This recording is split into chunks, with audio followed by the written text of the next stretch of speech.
podcast is part of the Sports Social Podcast Network. Thanks for listening to No Question About That. You can support this show by visiting patreon.com/NQATpod or in your Apple podcast feed. We do a backer show each week going deep dive into a topic related to United. Or if you don't want to part with your cash, an even better way is to leave us a 5-star rating and review on Apple Podcasts or Spotify. And now on with the show.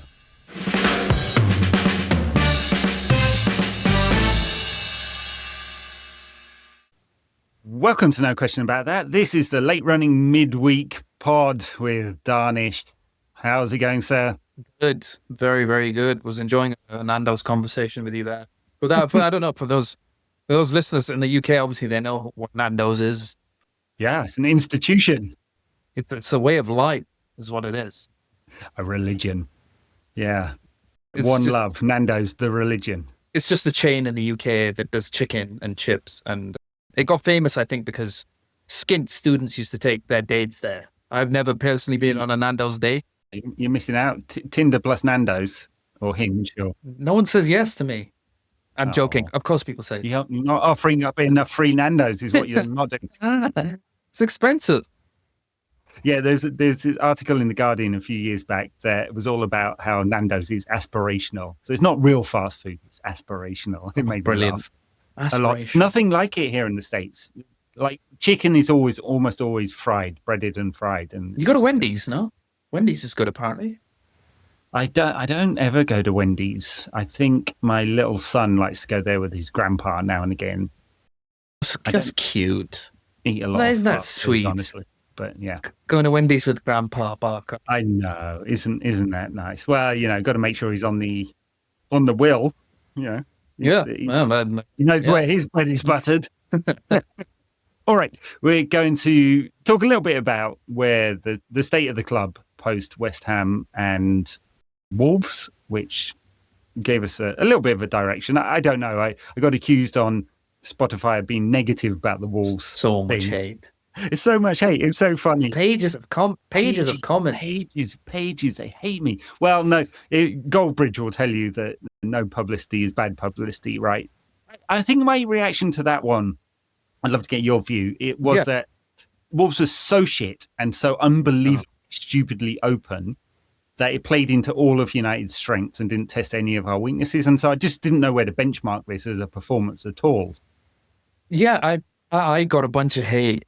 Because I think I tweeted something like, dude, I'm begging you, don't take this seriously. Which is a little bit over the top because why am I, the action of me on my knees begging somebody to not take Man United playing good football seriously. But I agree, like there's I didn't realize how bad these lot were until I saw them because somebody gave me some XG stats, as you do on a Monday evening. And I was like, well, maybe they should have had more wins or whatever. And I think they only beat Villa by a goal, but obviously that was a derby. There's probably more hate there involved. And Unai Emery in big games is really weird. He's a little bit of a crackhead. He into this like defensive shell. But they are so bad. That's like, dude, I think I was getting angry at the fact that they didn't score more in the first half.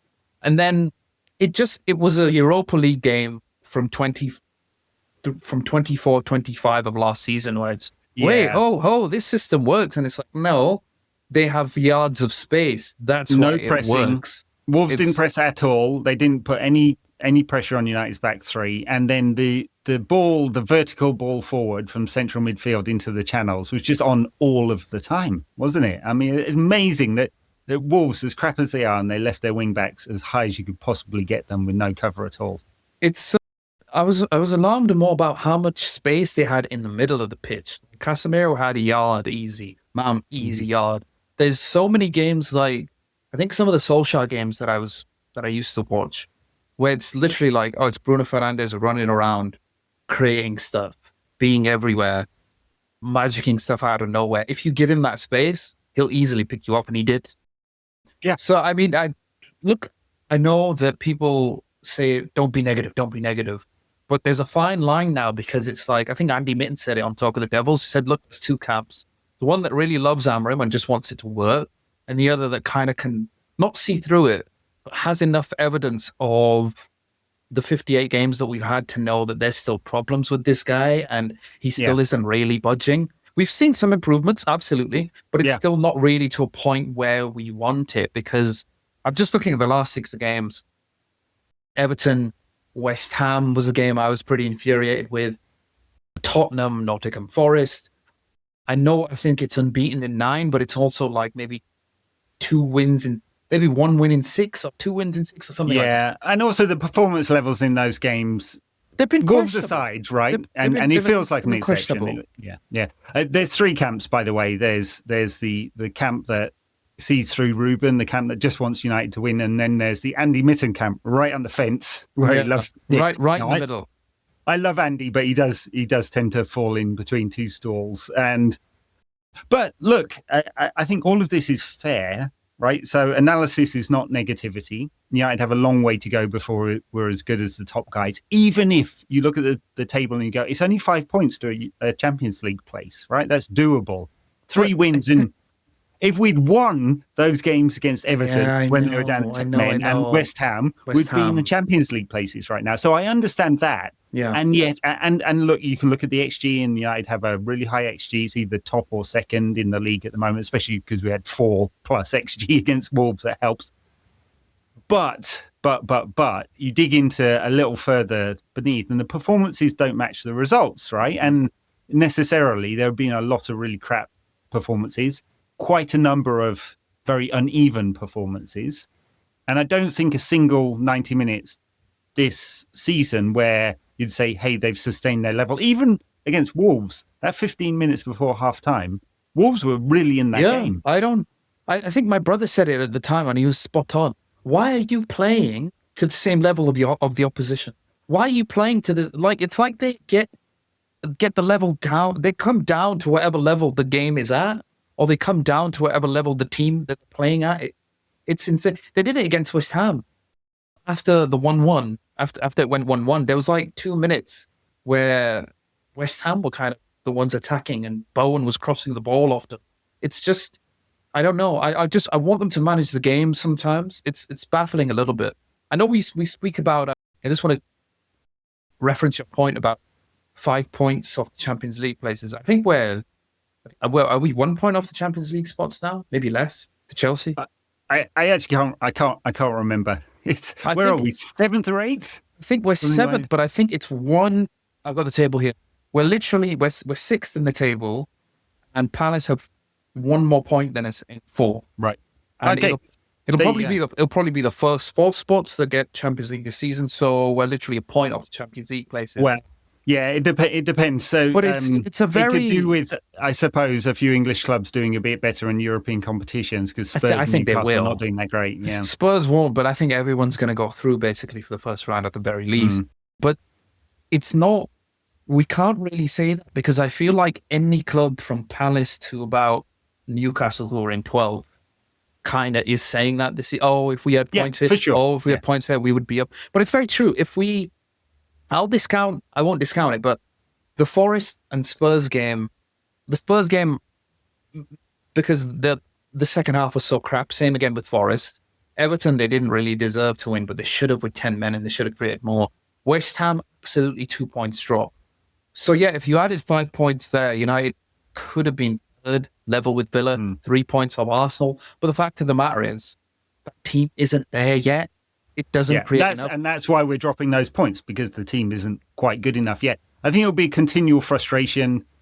The upcoming absence of Mbeumo, Ahmad and Mazraoui is going to hurt, no doubt. Yeah. And I suppose, don't wish it for those players, because I wish them every success, but Cameroon, Ivory Coast and Morocco getting knocked out early would be a certain ex. Can I say X? I think he's still current Man United goalkeeper. Plays for, I think, Cameroon. Andre Onana. Up again, yeah. Let's see if he plays more than 2 games before falling out with the coach this time. I mean, go ahead and play a few games, chuck the ball into the net like you did in the Champions League games, and bring Mbeumo back. That's playing 4D chess, trying to win your place back ahead of Centre 11s. But the AFCON will definitely hurt Mbeumo and Diallo on that side. It's more so like, I think we're in this zone now with Man United where it's, well, if we had 5 more points, we'd be third. But then there's also this feeling of, but if we had a different coach, would we be up there? If we had a different coach with the new attack in the summer, or would we play better? It's difficult to figure out, because then at the same time, I absolutely think there's been some improvement this year. I absolutely think he has leaned into what the Premier League is doing. We play a lot more long balls. We're the best team in the league for set pieces. You'll never sing that. The press is miles better. There's some things that I like. Also, the Wolves and West Ham game, whilst tactically, it might have been more of the same. The change that I have seen, and okay, it's been 58 Ruben Amorim games for him to see this. Bruno Fernandes is now pushing up more. It's a 3-1-6. I've seen this. He's pushing Fernandes up, which basically means you can stretch teams wider. It means you have Mbeumo, Cunha and Fernandes in the middle of the pitch, occupying 2-3 centre backs at once, and then the fullbacks going wider. He did it against West Ham and it worked. He did it against Wolves in the second half, where he was like, look, okay, these lot are mid. Utterly, these lot are crap. So we can commit more players up there. Do you think that's why Dallow's been moved to left wing back? Because he inverts so well and is actually part of the build-up now. So you can take a risk with Fernandes being a little further ahead and not being the guy who takes the ball off the centre-backs all the time. Yeah, but I hope he's just learned that from Everton. I wish he did it against Everton, because I didn't really see it against Everton. But yeah, Dalot inverts very well. He was doing it to a decent level with Ten Hag's final season. I think he got Player of the Year that year. And in the last... Players Player of the Year. Player of the Year. But I mean, we'll give Dalot some flowers. A lot of people in the world don't, even when he does all right. But with that, I think he's been very good in the last 2 games. He's got a goal and assist. And we could really just do with somebody being a good wing-back who isn't named Amad Diallo.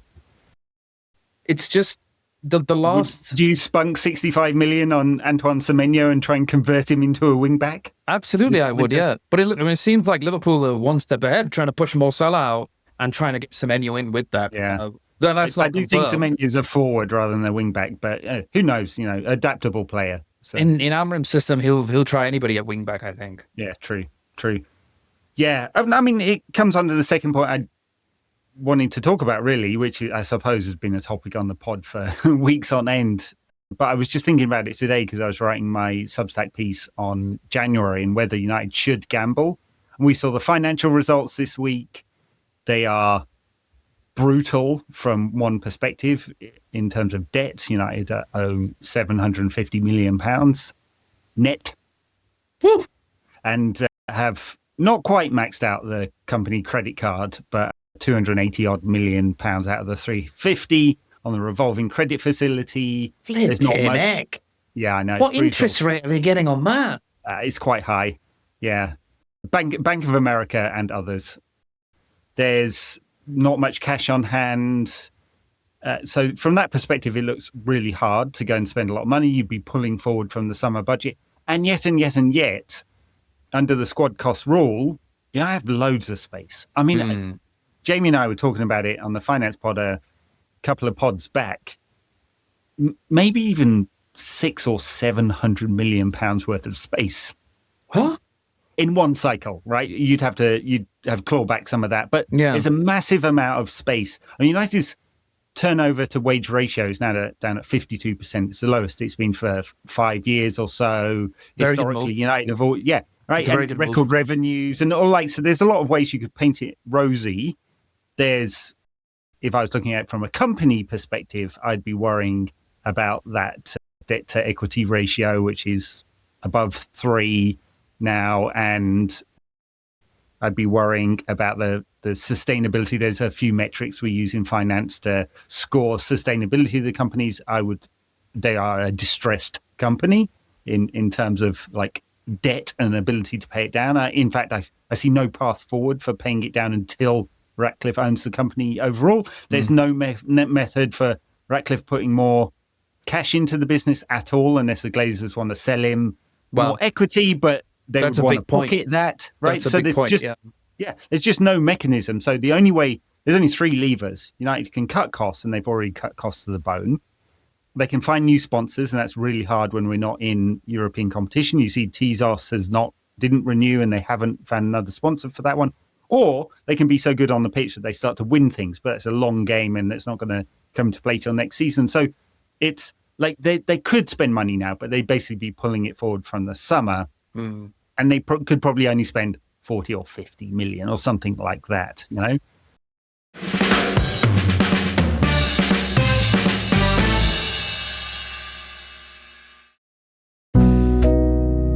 The world moves fast. Your workday, even faster. Pitching products, drafting reports, analyzing data. Microsoft 365 Copilot is your AI assistant for work. Built into Word, Excel, PowerPoint, and other Microsoft 365 apps you use. Helping you quickly write, analyze, create, and summarize. So you can cut through clutter and clear a path to your best work. Learn more at Microsoft.com/M365 Copilot. It's the final chapter of the college football playoff. It comes down to this. Miami's unmatched grit and tenacity through the postseason has led them home. The national title now within reach. They are confident. They are battle-tested. Undefeated Indiana, led by Chris Signetti and Heisman winner Fernando Mendoza, have the chance to take home their first title and claim college football immortality. The most remarkable turnaround in the history of college football. The College Football Playoff National Championship presented by AT&T. Monday at 7:30 p.m. Eastern on ESPN and the ESPN app. New year, same extra value meals at McDonald's. So now get 2 snack wraps, plus fries, and a medium soft drink for just $8. For limited time only. Prices and participation may vary. Prices may be higher in Hawaii, Alaska, and California, and for delivery. Whilst they have the space to, whilst they have the space to spend 700 million, what we're basically saying is capacity to do it looks like at the minute they can only spend about 40 million. So it's like your dad saying you can buy whatever the hell you want in the shop and having £2 in your pocket. Yeah. But you could still spend that £2 on a wing back if you feel like it's necessary. Or I don't know, get some loans in, ship out. Well, that's the question. Would United be better? I mean, Semenyo's off to the AFCON, but imagine we trigger that. It's the clause is active from the 1st to the 10th of January. So reports say trigger it 65 million. You know what you're spending. That's it. Done, dusted. You get another forward in. And even though you probably want to use him in those number 10 positions, that is Cunha and Mbumo, there's been injuries and instability in those forward areas, and you could use him at wing back, right? Would that be worth it? Or would you, given that their target list in central midfield, they all look more expensive than that. Wildly Would expensive. you get a loan in, Conor Gallagher is the name that's been bandied around. I don't get why I don't understand that one. I don't get why they love that. But then again, everybody cried in the summer about Liam Delap and oh God, oh please Liam Delap, oh I want Liam Delap, and now he's a bully boy who always gets red carded. I think people at the time were. Transfers are weird. Like everyone's like, "Oh God, I really wanted him," and then it's like a girl that you really want, and then you realize some boy has got it, and then the girl's actually kind of awful. That's kind of what transfers are like. The merry-go-round of strikers in the summer, when you look at it, I think it's Jai Keres, Šeško, Isak, and I think there was one, maybe Waltemada. In the end, the three of the biggest ones that were touted, they've kind of been a little bit fit. Like maybe Šeško is kind of in the middle ground at the minute, but the others have been a failure. Like they were massively after Šeško. Nick Waltemada at Newcastle's been probably the best of the lot. Revelation. Right? Yeah, revelation. Yeah. He looks terrific, but in terms of what we can do in January, who did we sign in January last season? Was it just Dorgu? Patrick Dorgu. It was just Dorgu, yeah. That was Amorim's first signing. I don't know. I don't know. Maybe it depends on players leaving. I don't know who would leave first. Mainu would cause a lot of outrage. It's Kobe. Yeah, Kobe Mainu, but probably a loan rather than a sale. But I think we're still heading towards a sale unless they cut ties with Amorim at the end of the season. And there's no path forward for Kobe to stay at the club if Amorim's at the club long term. He's got to know that by now. Amorim knows it. We all know it. We're pretending that suddenly he can become a different player. It's very sad. In training or something. It just doesn't happen. So I'm rarely definitive about stuff you can make any argument. I just don't believe any other one. Then we'll get to a position where sell Kobe. Yeah. A sale happens. I mean, it's also, we should maybe look at the history of the sales under Man United in the Ineos era, and I think we have two academy graduates, McTominay, Garnacho, and one academy graduate is currently on loan. And I guess Kobe would be another one. It's a very attractive proposition because you can bank all of that right now. Yeah, not that United need the headroom actually under financial fair play or squad cost rule. So that's less of an incentive now that we have a bit of space, now that they've restructured things. But the cash now is useful, and it also just means you can go spend that money. The only thing I'd say is there's a chance of a kind of false economy, right? You think, well, we'll sell Kobe for 40, 50, 60 million, whatever you can get for him. Every week he doesn't play, the price goes down, right? And then you can bring someone in, but to get that kind of quality, you're likely to have to spend more, right? I mean, and he's not on big wages. No, he's not. I think it's highly likely. Was it Laurie Whitwell? I think he produced the story. Kobe wanted to leave again in January. Was that right? I think it's highly likely he goes on loan somewhere, absolutely shines, and he raises his value come the summer, and then somebody comes with bids. I cannot believe that we're sitting here in a situation where Mainu is just not important to this team or squad. I know. I approach it logically. Fernandes and Casemiro, to me, underrated in that pivot. I don't think we go wrong with that pivot. I think they start. I think Casemiro is really underrated this season. I think he's back to his best. I think he breaks up attacks. I think he's calmer, sharper, he looks fitter. He's not sliding about all over the pitch. Bruno is Bruno. You're going to have to play him. But I still cannot believe that we're in a position where this kid who is so good at ball carrying, so good at close control, so good at dribbling past 2 or 3 players, which we rely on in this system for Cunha and Mbeumo to do, I cannot believe that he isn't getting half an hour at the end of a game, half an hour when I need fresh legs, or even Mason Mount minutes, because he could absolutely play in that left turn. Amorim's system isn't really about 3-4-3. It's about the rotations and trying to drag players in certain positions and moving them around.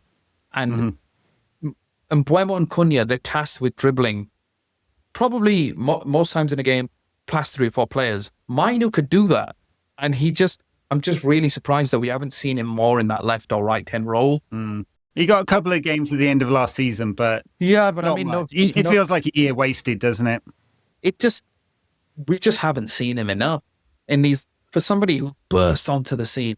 And I'm talking like that 23-24 season where we had so many mind-boggling injuries. It was, I think, one centre-back partnership was Johnny Evans and Victor Lindelof. And I think Hannibal Mejbri was playing. And there was this Star Wars, A New Hope, Mainu every single game.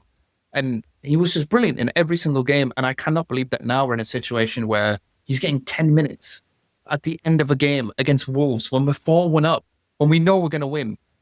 And that's where we're at with him. Like, you can't find any spot for him. There's a logical piece to it, which is he's such a high quality player. We don't know where his ceiling is and we don't know his path, but he's a high quality player and an intelligent player and introspective enough that I think he's got his head screwed on, right? So you'd expect his development to be good, right? So there's a logical piece. Why can't we use him? It's mad that we can't use him. Then there's the second part of the logical piece, which says, well, we know what kind of profiles Amorim wants and Kobe Mainoo doesn't fit it at all, right? So kind of understand why he's not playing. And then there's the emotional piece, which is he's from Manchester. He's integrated into the community. You know, I think Andy Misson talked about on the last Talk of the Devils pod about going with him to his school and how much people looked up to him. He's a Manchester lad. He's come from the academy. That is important, right? Yeah. These are not just like cogs in a machine in a factory that are just there to be used to get the most value out of, right?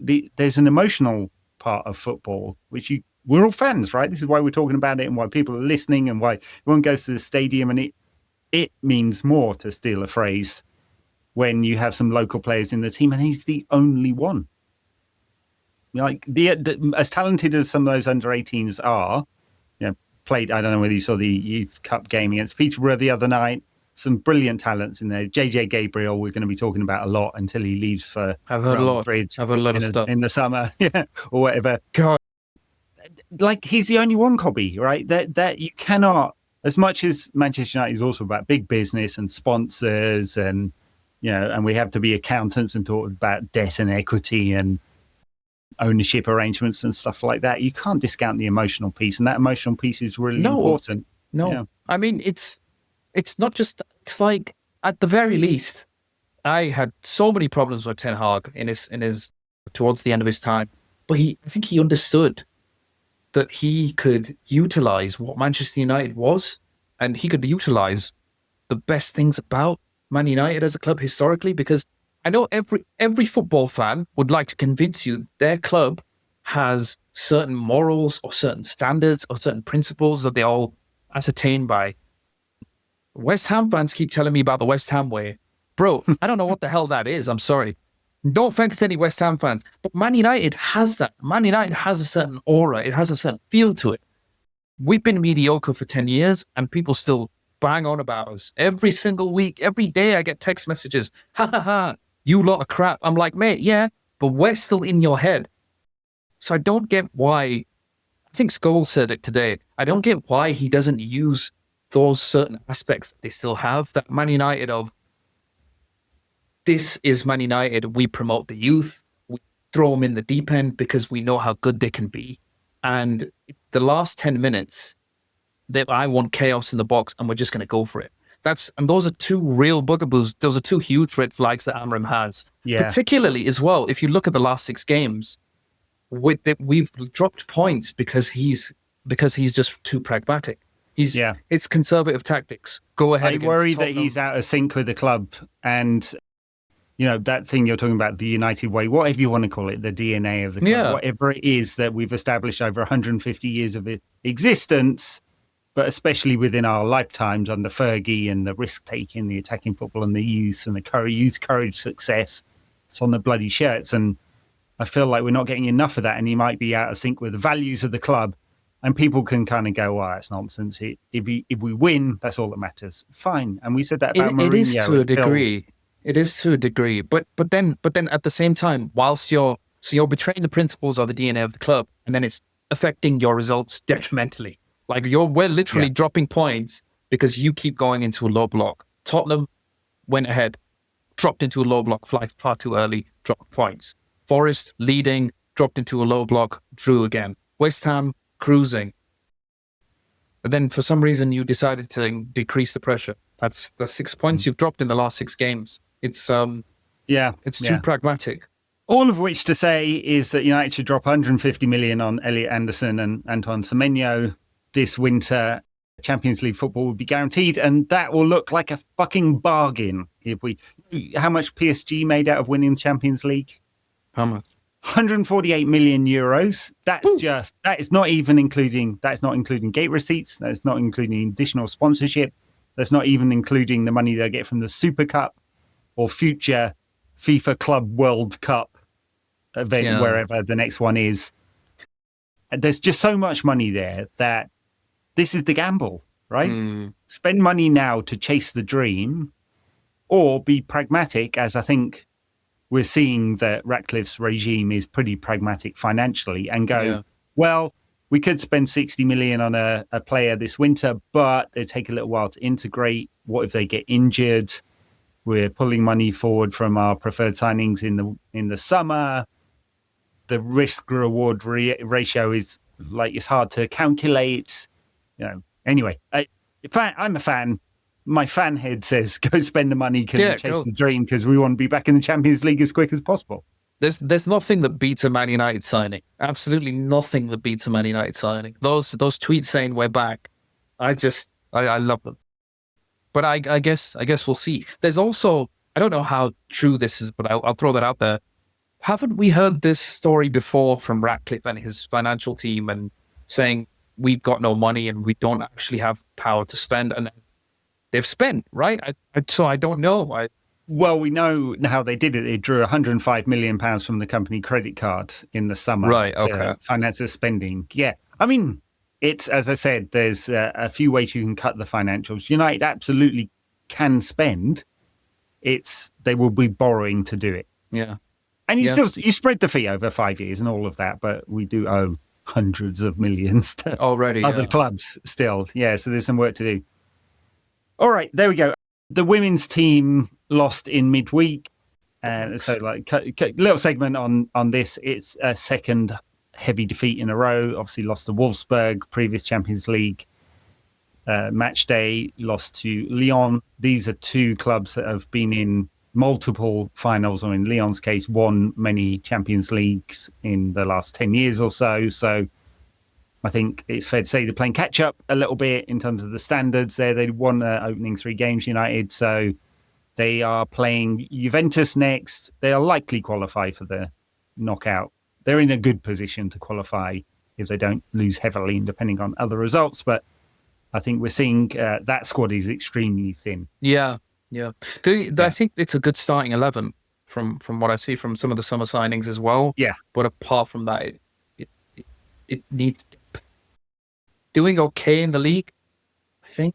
Yeah, they're third. They're third. I think they're 7 points off first. Yeah, City are doing really well. Chelsea had their first loss. I think they lost to, who was it, Everton or something at the weekend? They hadn't lost in 35 games or something, which is more than a season.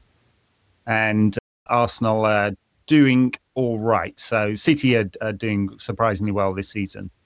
So yeah, it's only the top 3 that will get into next season's Champions League. So there's 4 into 3, basically. Doesn't quite go. I think Skinner talked about it in the press conference this week about how thin the squad is. And we all knew that from the summer anyway. I mean, Jess Parker's turned out to be a brilliant signing. And they lost Grace Clinton as part of that deal, but they just don't have enough. You know, Turland up front actually hasn't been scoring. Mallard has, but they don't have a lot of attacking options. They had to play a left back in the centre of defence. Well, recent weeks, Fallon Tullis-Joyce has been injured.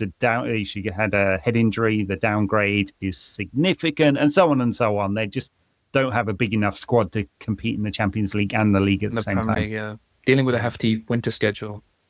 Yeah. And then the Youth Cup game, I mean, it's caught all the headlines. It's the first Youth Cup game of the season at Old Trafford. There wasn't a big crowd there. You wouldn't expect it for the early rounds. If United make the final, it'll be a full Old Trafford. Played Peterborough, obviously a few divisions down, even in youth football. But I guess the headline was JJ Gabriel again playing and scoring. Brilliant. I like, you don't want to hype for 15-year-old kids. You don't want to hype them because of course you do, man. Who cares? I know. But the path from the number of 15-year-old kids who actually make it is vanishingly small, right? And he's been at the club since he was 7. So, and at that age, he played for a lot of different teams, but he's been associated with United for a long time now. There was a risk that he might have left. Apparently, Whitwell was talking about they had to have an emergency meeting where they convinced him to stay. He's now with the club at least till 27, but at that point he could leave for free. It's only really when we get him to 17 and we can sign him on the pre-professional contract that you'd have some safety that he's staying with us for the long term. But the kid's skills are bad. Yeah, looks so good.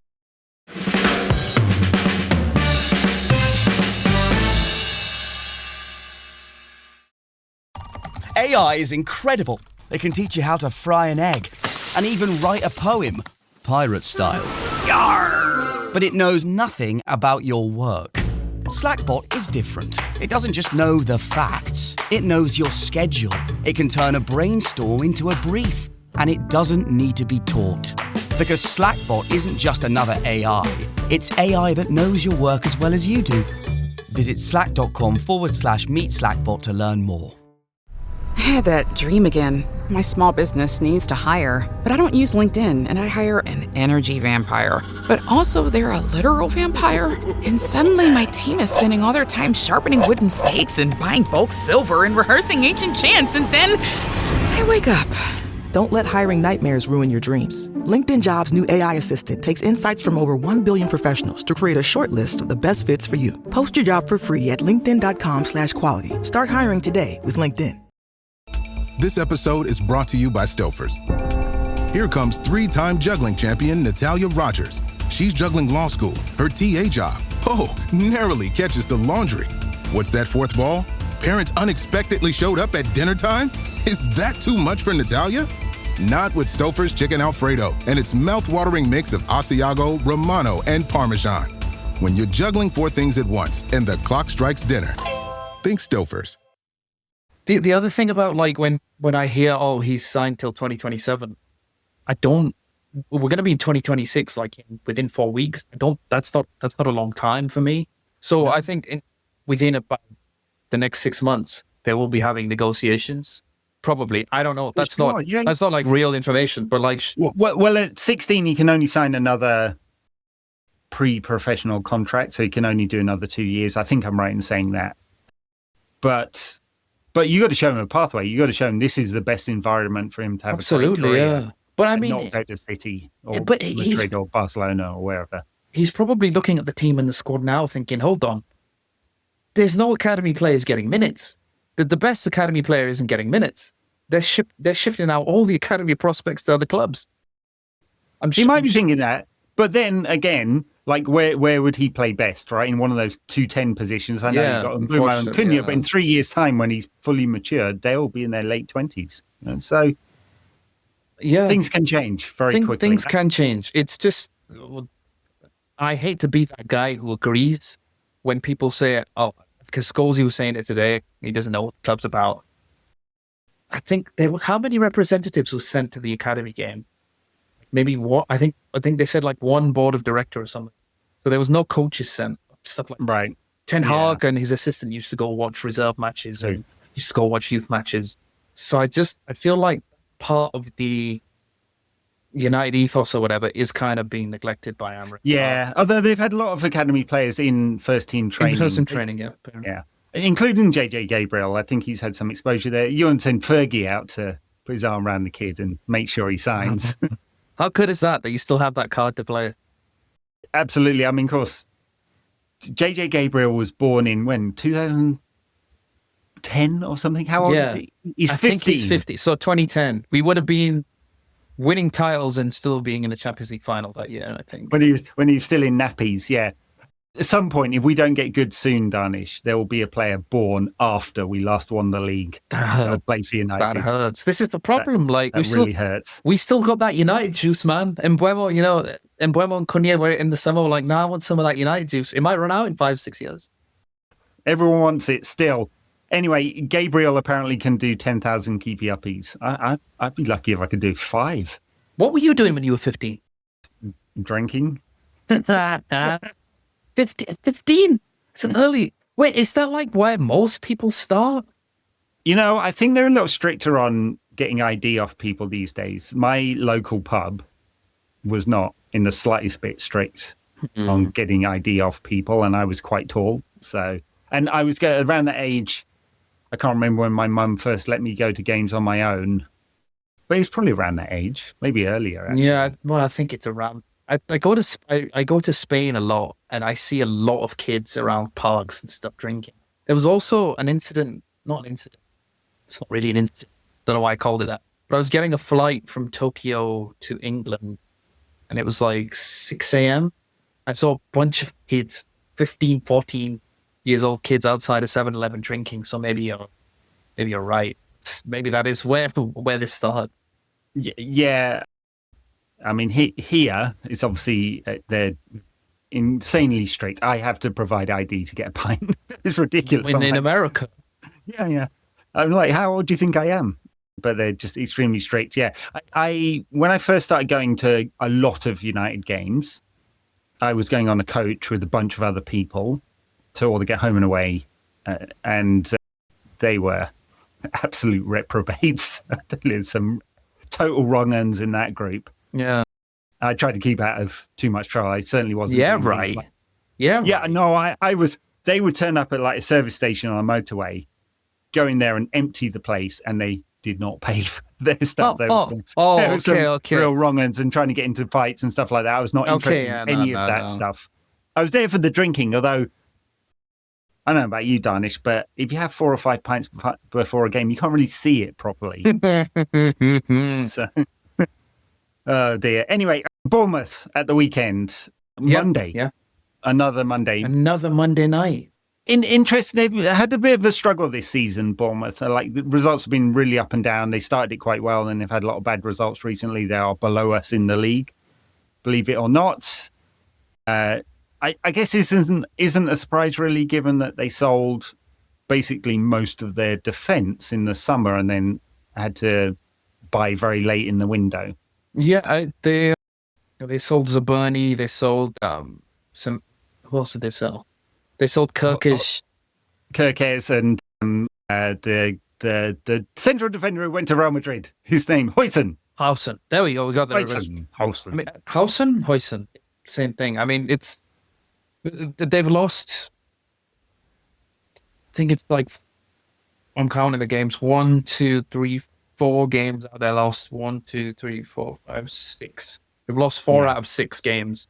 They haven't won in 6 games. Yeah, they played a City and Villa in that, but they've been found out by Sunderland and Everton, which is very much part and parcel for a lot of the top teams in the league this season. Those games will find you out. Chelsea are struggling with it as well. They lost to Leeds midweek. Arsenal also drew to Sunderland. The league's kind of like that. The league is like, yeah, everyone's mid, but everyone is like, yeah, but I'm getting found out because I can't beat the small teams. But the strength goes very deep into the league, for sure, yeah. But they haven't changed the way they're playing, at least from what I've seen of them this season. They're still very high pressing, very aggressive. Extremely high. They're still... Tyler Adams is still running about, making a bunch of fouls. They get a lot of yellow cards. They foul a lot and they get a lot of yellow cards because they're a very aggressive team. Areola has never changed under Bournemouth, even though he's lost 3 key players. It's going to be in a very aggressive press. They'll push up my Warriors. They will press our back 3 and basically do the things that Everton and David Moyes did, where within about 5 minutes I was like, oh crap, he has read blueprint. He knows exactly how to stop Amorim, and that is press them into one corner, press the left or right centre back into one corner, which basically means they have no way to get out. They don't have a pass on forward. I don't think we will see anything less from Bournemouth. You're right that before that they were third. I think they won 4 games in a row, but it's such a weird season. Win 3 games, oh hey presto, you're third. Lose 3 games, oh we're 13th. But it's still very congested at the top. I just wouldn't take this Bournemouth team lightly at all with the way that they press and the way United struggle when pressed. It's just, I hope they use long balls. I hope they use long balls. I hope they use the fact that they're at home and they press high, Man United. Yeah, which has been more efficient at home, but our home record is not particularly good. I think we're 11th in the league in terms of our home record. Really? And Bournemouth's away record is really crap, though. So I don't know what that means. Great analysis, Ed, but movable object versus a very stoppable force at this point. Yeah, I wonder. I mean, it's very hard to say what team we're going to get because as of recording, we still don't know whether Mazraoui, Ahmad, and Mbeumo he said this. can he said play this or not. Yeah, he said. I think they asked him, "Oh, who's going to AFCON?" He was like, "Bro, I don't know." So who's playing on Monday? Oh, bro, I don't know. They're all supposed to be with their teams Monday morning. So, who knows? They're trying to get special dispensation, but they're supposed to be a week ahead, which is already more generous than, say, at the Euros, where it's 2 weeks ahead. So, yeah, I mean, I would be pretty furious if I was the manager of him. If I had Mbeumo and Diallo in my team and they were still not with us, then I'd be pretty angry. Of course, but that's what you do, Like AFCON is in the middle of the season; it just is. So you accept it when you make those signings. But yeah, it's I don't know how exactly the United line up if they're not available. Mount Cunha, Sesko, we're unsure because he's recovered from his knee injury, but apparently got food poisoning, so he's had the shits all week. I can talk about. Bro, is he going to Nando's as well? What's he doing? I don't know. I didn't see him there. My older son ate some sushi this week, and it's normally fine, right? But he puked everywhere all over the bathroom. That was lovely. Maybe Benjamin Sesko's been on the sushi as well.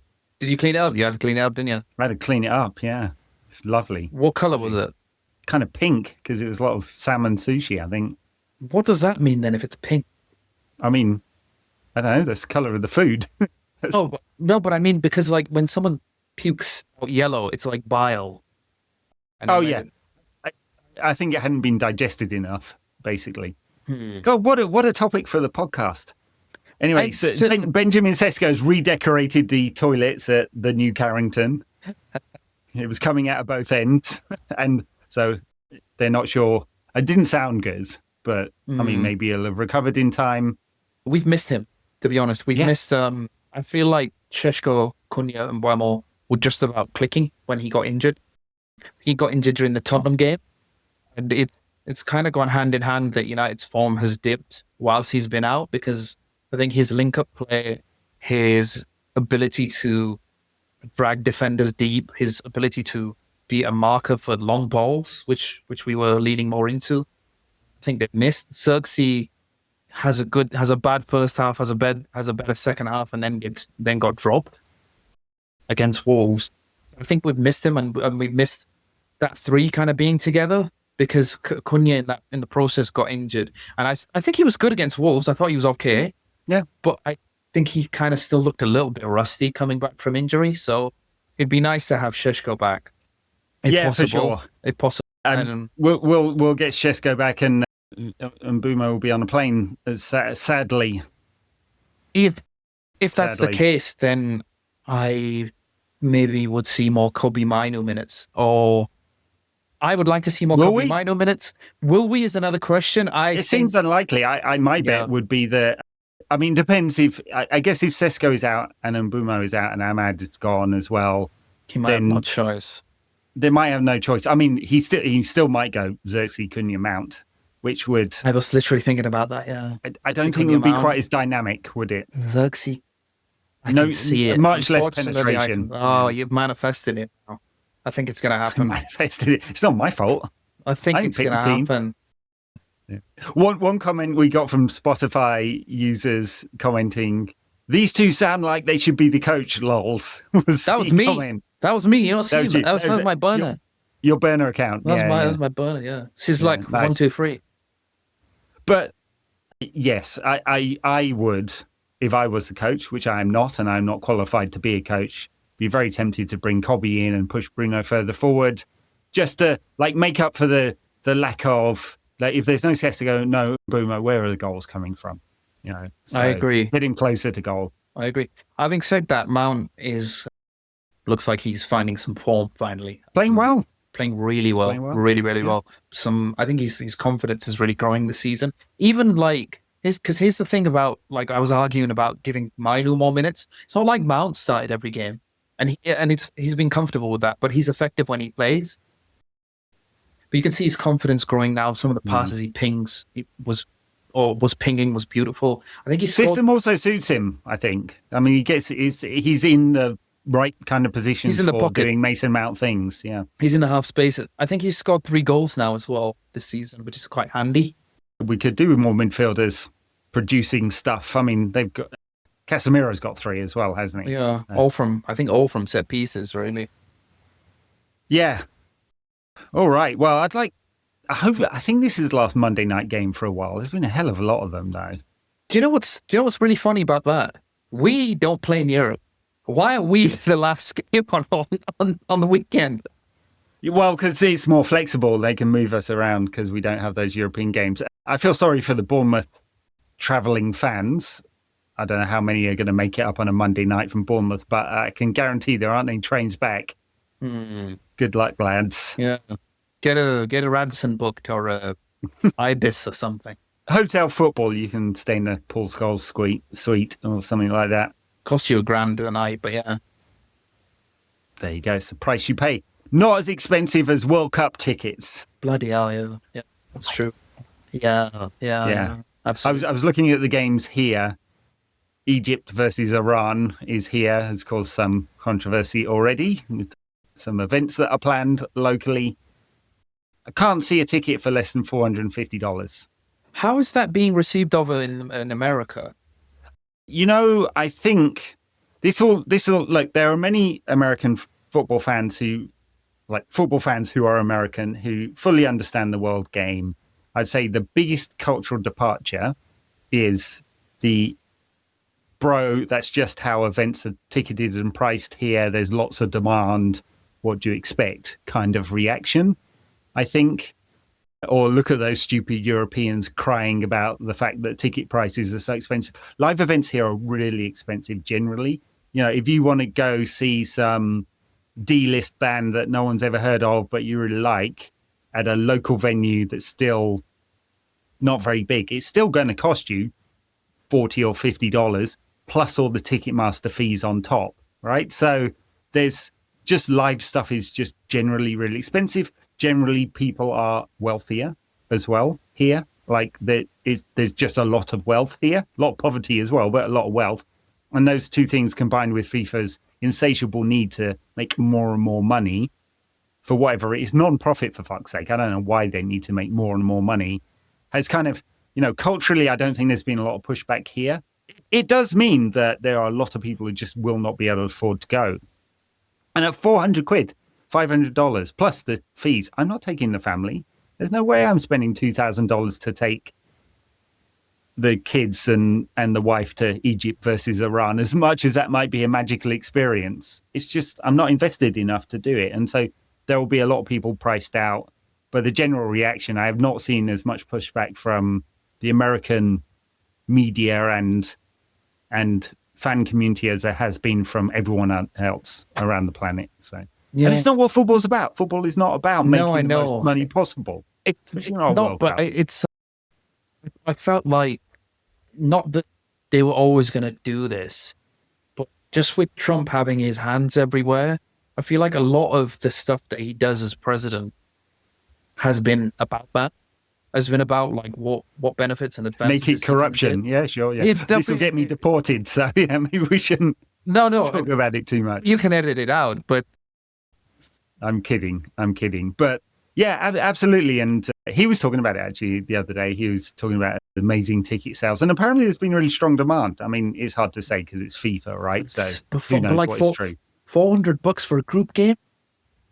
And the magical thing about the World Cup is not just the games and the stadiums, and the color and the atmosphere in the stadium. That's really important. That's what it's also around the city, right? So if it's so expensive to come and to get hotels and to buy the tickets, there won't be that experience where the city is flooded with fans from all around the world. I remember the tournaments that have taken place in England during my lifetime. You could feel it. Right? So, yes. And I don't know whether that will be the case here. Yes, there's a special feel about all the people that ever give a crap about football. Everyone has that feeling. We went to Germany for the Euros. We didn't get to buy tickets for the games because they were extortionate. It was that lovely feeling of like fans just having a good time together, especially because the last Euros tournament, we got robbed of it because of COVID. So this is just great because I think we spoke to a bunch of fans, some Danish, some Scottish, some German. Everybody was just having a fun time, and that's really just kind of what the football tournaments are about. I do think on the other side, because it's a World Cup, people will just muster up the cash to do so. But that doesn't mean that you can mess with people's feelings just because of that. I feel like a lot of football is that now.